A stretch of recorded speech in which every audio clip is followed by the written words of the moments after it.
আজ অন্নকূটি তিথি উপলক্ষে আমাদের সেবিত বিগ্রহ শ্রী শ্রী রাধা গোবিন্দ দেবের মধ্যাহ্নকালীন ভোগ রাগ করা হয়েছে। অন্নকূট প্রসাদের ব্যবস্থা করা হয়েছে। আপনারা দেখতে পাচ্ছেন আমরা আমাদের গিরিরাজের অন্নভোগ প্রসাদ নিবেদন করেছি। বিভিন্ন রকম অন্ন ব্যঞ্জন আদি রান্না করে গিরিরাজ গোবর্ধনের প্রসাদ ভোগ দেওয়া হয়েছে। গিরি গোবর্ধন রাধা গিরিধারীর এই অন্নকূটি তিথি উপলক্ষে অন্নভোগ প্রসাদের ব্যবস্থা করা হয়েছে। তৎসঙ্গে নানাবিধ মিষ্টি দ্রব্য দেওয়া হয়েছে, ফল মূল আদিও দেওয়া হয়েছে এবং আরও অন্যান্য দ্রব্যাদি অর্পণ করা হয়েছে। বিভিন্ন প্রকার ফলমূল ব্যঞ্জনাদি মিষ্টান্ন আদি 56 ভোগ 36 ব্যঞ্জন রান্না করে শ্রী গোবিন্দ দেবের ভোগ নিবেদন করা হয়েছে। ভগবান শ্রী রাধা গোবিন্দ দেব আমাদের রাধা গোবিন্দ সেবা কুঞ্জ শ্রী গৌরধাম কলোনি রাধা কুণ্ডের অন্তর্ভুক্ত।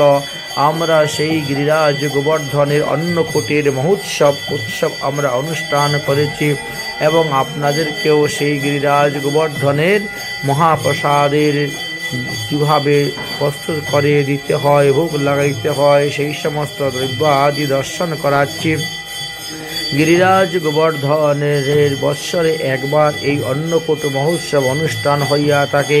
তবে যদি কেউ ইচ্ছা করেন তারা প্রতি বৎসরেই প্রতি মাসেও দিতে পারেন, প্রতি বৎসরেও একবার ভোগ দিতে পারেন। যখন খুশি তখনই গিরিরাজের অন্নকূট রূপে প্রসাদ ভোগ নিবেদন করা যায়, ভক্তদেরকে অর্পণ করা যায়, ইহাতে কোনো অসুবিধা হয় না। যদিও শাস্ত্রে একটা নির্দিষ্ট টাইম, নির্দিষ্ট সময়, নির্দিষ্ট তিথি দিয়েছেন। কার্তিক মাসের শুক্লপক্ষের প্রতিপদ তিথিতেই অন্নকূট মহোৎসবের বিধান দেওয়া আছে, তাই সেই দিনই সবাই বিশেষভাবে করে থাকেন। যদি আপনি পারেন প্রতিদিনই অন্নকূট মহোৎসব করেন, তাতেও কোনো নিষেধ নাই, তাতেও কোনো আপত্তি নাই। সব দিনই অন্নকূট ভোগ দেওয়া যায়, তাতে কোনো নিষেধের কোনো কারণ নাই।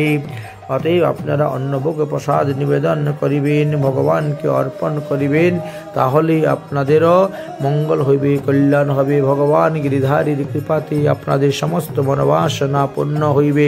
ভগবান গিরিধারী সাক্ষাৎ বিগ্রহ রূপে অবস্থান করিতেছেন। গিরিধারীর কখনো প্রাণ প্রতিষ্ঠা করতে হয় না। যেভাবে শালগ্রাম শিলার প্রাণ প্রতিষ্ঠা করিতে হয় না, সেভাবে গিরিধারী শিলারও প্রাণ প্রতিষ্ঠা করিতে হয় না। গিরিরাজ গোবর্ধন পর্বত থেকে এনে উঠিয়ে বসিয়ে রেখে পূজা করলেই হয়ে যায়। যারা গিরিরাজ গোবর্ধন বিগ্রহ আসেন নাই, দর্শন করেন নাই, দেখেন নাই, তারাও আজকের দিবসে সদ্যজাত গরুর গোবর দিয়ে গিরিরাজ গোবর্ধন পর্বত তৈরি করে সেখানে অঙ্কন করে গিরিরাজ গোবর্ধনকে বসিয়ে যদি আপনি অন্নভোগ আদি পরিবেশন করেন এবং পরিক্রমা করেন, তাহলেও আপনি গিরিরাজ পরিক্রমার ফল লাভ করতে পারবেন এবং গিরি গোবর্ধনের ভোগ রাগের ফল আপনি লাভ করতে পারবেন, পুণ্য লাভ করতে পারবেন। এই বিষয়ে শাস্ত্রে আমাদের সর্বসিদ্ধান্ত দিয়ে গিয়েছেন। যাদের বাড়িতে গিরিরাজ গোবর্ধন শিলা নেই বা যাদের স্থান নেই, তারা সদ্যজাত গোবর দিয়ে গিরিরাজ গোবর্ধন পর্বত তৈরি করে দিয়ে সেখানেও ফুল তুলসী দিয়ে পূজা করে, বৈদিক মন্ত্র উচ্চারণ করে, নানাবিধ মিষ্টি দ্রব্য ভোগ আরতি আদি করে তিনি পূজা করলে পরেও গিরিরাজ গোবর্ধনের পূজার যথার্থ ফল লাভ করিতে পারিবেন। আমাদের সেবিত বিগ্রহ হলেন শ্রী রাধা গোবিন্দ দেব এবং রাধা গিরিধারী অবস্থান করতেছেন। আমরা আমাদের সেবিত বিগ্রহকে এইভাবে ভোগ লাগিয়েছি, প্রসাদ বিতরণ করব এবং সব ভক্তদেরকে সেই প্রসাদ দেওয়া হবে। আজকের এই উৎসব উপলক্ষে, অন্নকূট উৎসব উপলক্ষে গিরিরাজের প্রসাদ দেওয়া হয়েছে। রাধে রাধে।